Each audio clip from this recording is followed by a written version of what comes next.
Cop under investigation for allegedly beating woman with stool, choking her over price of drink. 2 policemen are under investigation for allegedly beating a woman with a stool and choking her during an altercation at a bar in Hanover on Saturday, reportedly over the price of a beverage. The woman claimed too that when she went to the Sandy Bay police station to file a complaint, she was beaten a second time by one of the cops and chased from the compound. She filed a report of unlawful wounding at the Lucy police station according to a receipt she shared with reporters. A report has also been made to the Independent Commission of Investigations INDECOM. The police oversight body has confirmed it. We will be investigating, a spokesperson disclosed. Donovan Collins, the attorney hired by the woman, has also written to the Commissioner of Police complaining about the cops' alleged conduct.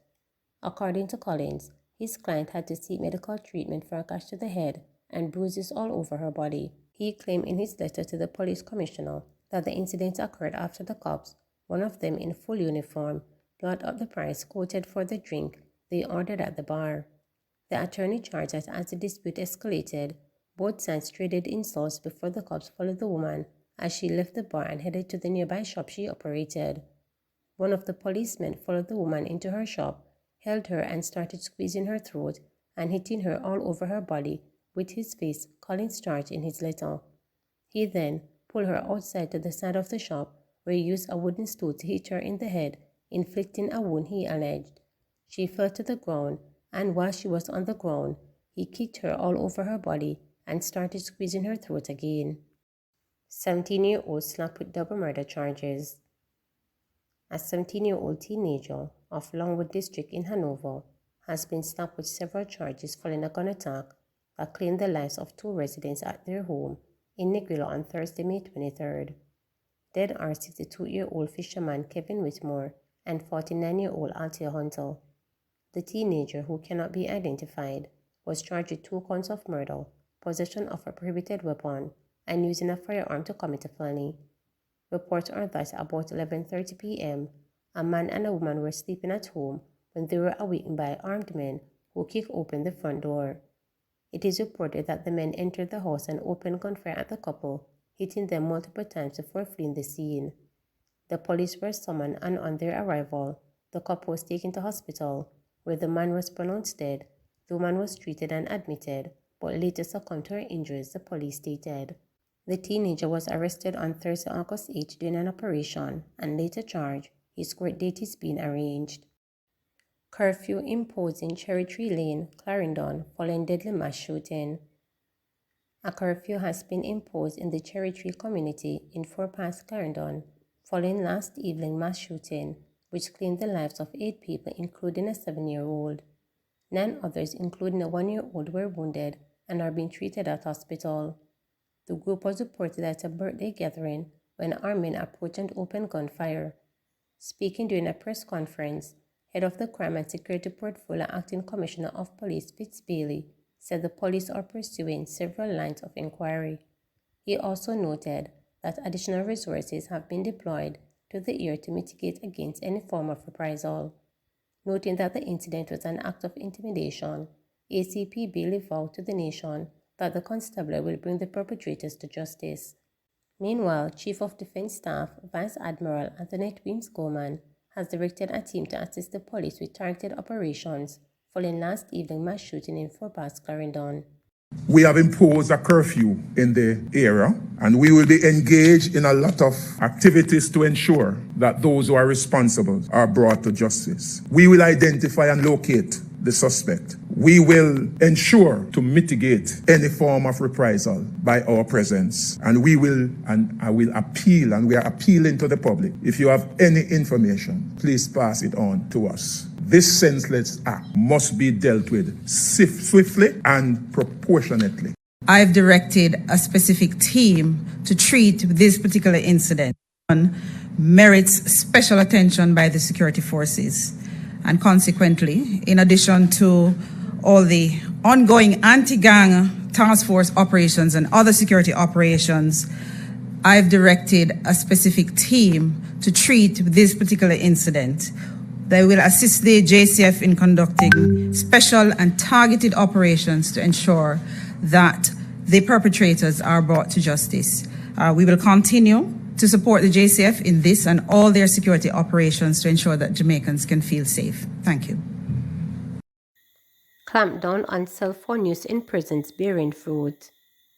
In just over 24 months since the passage of legislation to facilitate tighter control of prohibited articles such as electronic devices being transported in and out of correctional facilities, 10 people have been charged and prosecuted with 6 pleading guilty. The increasing use of telecommunication devices by inmates to maintain contact with the criminal network outside of the confines of the correctional institutions has seen incarcerated criminals, some of whom are reported gang leaders, influencing criminal gangs and ordering killings from behind bars. According to data obtained from the Court Administration Division (CAD) between January 2021 and March 2024, 3 people, 2 males and a female, were taken before the Corporate Area Criminal Court for breaches of the Correctional Amendment Act 2021. 2 of those charged had the charges dismissed for reasons not to disclose to reporters, while 1 pleaded guilty. In the meantime, 4 people were prosecuted in St. Catherine Parish Court, with 3 pleading guilty and 1 choosing to go to trial. 1 case brought against a female in Manchester Parish Court was dismissed, while in another case brought before Clarendon Parish Court, the male accused is set for sentencing after he pleaded guilty. 1 case involving another male is before the St. Anne Parish Court. The first person to feel the fangs of the Correctional Amendment Act 2021 was a 37-year-old inmate at the St. Catherine Adult Correctional Center. The prisoner, a laborer of Salt Spring, Green Island in Hanover, was charged with possession of a prohibited electronic communication device after a search of his cell on February 17, 2022, unearthed 2 cellular phones and cell phone accessories. The Act, which amended the Corrections Act of 1985, as well as the Correctional Institution and Adult Correctional Center Rules 1991, was tabled and passed by both Houses of Parliament in 2021. The legislation introduced several new offences to include having access to, use of or possession of an electronic communication device or computer in a correctional institution, tampering with any electronic communication device or computer by an inmate, and an inmate transmitting or using to be transmitted without authorization any data using an electronic communication device or computer. Other offences include an inmate intercepting or causing the deception of any function of an electronic communication device or computer, the use of a computer or electronic communication device by an individual to prejudice the safety or security of any person inside or outside of a correctional center, the safety, custody, or security of an inmate, or the good order or security of a correctional center, and the unauthorized access to or use and possession of a prohibited article in a correctional institution. Under the legislation, which was passed to impose not just severe fines, but provide for prison time for officers who were found to be in breach, offenders convicted in the parish courts can be fined up to $3 million or be imprisoned for 3 years, while a second or subsequent offense will attach a fine of $5 million or up to 5 years imprisonment.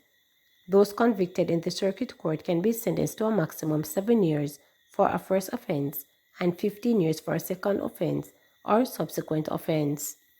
National Security Minister Dr. Roy Strong in 2021 told the House of Representatives that the use of contraband items by prisoners has been widespread, with 5,431 phones seized in prison between 2016 and 2017 and 2019 to 2020. Only this month, one highly placed law enforcer told reporters that a number of high-profile prison inmates have reportedly taken to swap their subscriber identity mobile SIM cards to prevent prison authorities from getting hold of their devices and turning them over to law enforcers for forensic examination, which would reveal their contacts, conversations, and plots. Responding to questions from reporters about the new methods of evasion, Chang said, "The challenge of controlling communication from persons is a big one. We're looking at how we can use technology to deal with that, but those high-value criminals are very creative and all kinds of creative means are being used. But we're getting better at managing them, and we are being able to prevent a lot of their instructions from going out, but we still have a way to go."